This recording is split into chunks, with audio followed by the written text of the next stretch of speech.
Goedenavond mevrouw. U bent de moeder van Thomas? Ja, aangenaam. Mijn man verontschuldigt zich, hij kon er vandaag niet bij zijn, want hij moest nog werken. Ja, ik had hem er wel graag bij gehad, maar als het niet gaat, dan gaat het niet. Hè. Bedankt om te komen. We hebben toch wel een beetje problemen met Thomas. Heeft u enig idee waar het over gaat? Ja, ik vermoed al iets met Thomas, maar ik heb geen idee over wat het zou kunnen gaan. Ja, hij is vaak afwezig de laatste tijd.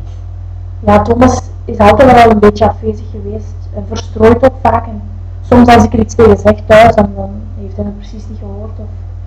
Ja, zo bedoel ik het niet. Hij is niet aanwezig in de les.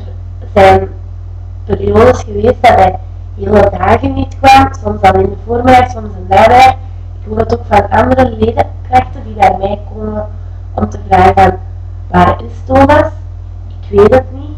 En ik had gehoopt dat u hier misschien een antwoord op had. Daar wist ik helemaal niks van. Ja, we hebben het al besproken en wij vermoeden dat Thomas aan het spijbelen is. Spijbelen? Maar waar zou het dan kunnen zijn?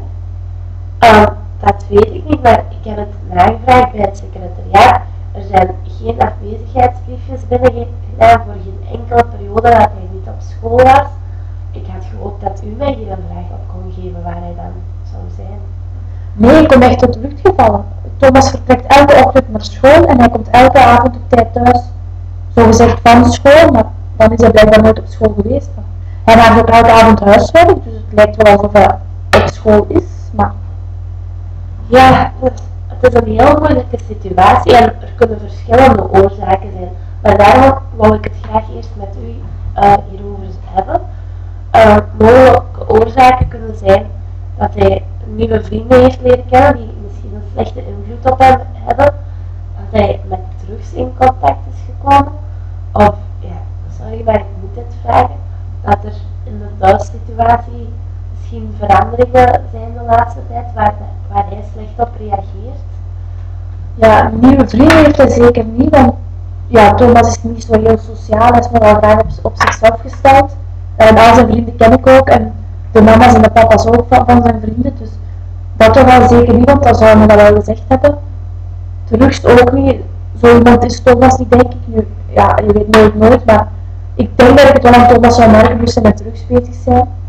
En ja, over de thuissituatie, er zijn wel wat problemen geweest. Mijn man en ik hebben nogal wat geldproblemen gehad. En we hebben geprobeerd van niet te veel op Thomas te laten weerspiegelen. Maar ja, ik weet natuurlijk niet of hij het echt niet gemerkt heeft, of misschien toch een beetje, dat weet ik dus helemaal niet. Maar dat is ondertussen toch ook al een maand, 2 maanden geleden. Dus ik weet niet of dit er nu een gevolg nog van is, of dat het iets anders is, dat weet ik niet. Ja, dat weet ik natuurlijk ook niet. Een andere oorzaak zou kunnen zijn dat hij helemaal niet meer gemotiveerd is om naar school te gaan, dat de lessen hem niet meer interesseren. Maar dat zou mij ten zeerste verbazen. Als hij er is, werkt hij wel goed mee en ook zijn resultaten zijn goed, uitzonderlijk goed, zelfs boven het gemiddelde. Dus ik denk niet dat we daar de oorzaak kunnen zoeken. Ja, nee, dat denk ik zeker ook niet, want ja, als Thomas thuis zijn test laat tekenen, dan is nog in één keer een slecht punt opgevallen.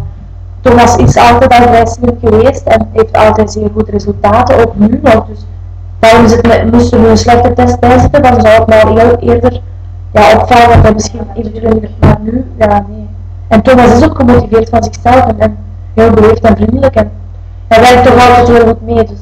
Ja, ik heb Thomas heel graag in de klas en ook daarmee dat ik dit zo raar vind, want we hebben nooit problemen gehad met Thomas, een beetje stil, ja, maar voor de rest echt een voorbeeldleerling.